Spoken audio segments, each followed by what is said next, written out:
क्या आप हिंदी जानते हैं को इंग्लिश में क्या कहते हैं, और ऐसे ही कुछ और सेंटेंसेस को इंग्लिश में कैसे बोला जाता है, ये आज की इस वीडियो में सीख लेते हैं। क्या आप हिंदी जानते हैं को इंग्लिश में कह सकते हैं आप do you know Hindi, do you know Hindi. या फिर आप ये कहना चाहें कि क्या आप हिंदी में बातचीत कर सकते हैं, तो आप कह सकते हैं can you communicate in Hindi, can you communicate in Hindi. संवाद का मतलब होता है बातचीत।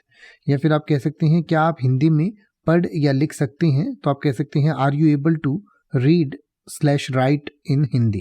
यानी कि रीड पूछना चाहें तो सिर्फ रीड लिख देंगे, राइट पूछना चाहें तो सिर्फ राइट लिख देंगे।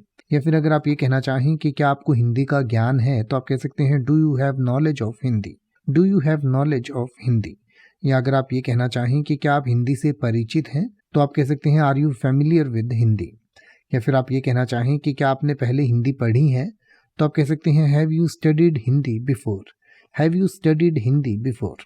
अब आप ऐसे ही किसी भी वर्ड का मतलब हिंदी और इंग्लिश में YouTube पर सर्च कर सकते हैं, आपको मेरी वीडियो मिल जाएगी जिसमें आप बिना किसी फालतू बकवास के सीधा उस वर्ड का मतलब समझ पाएंगे। तो ऐसी ही वीडियोस को देखते रहने के लिए चैनल को सब्सक्राइब करें और बेल आइकन को प्रेस करें।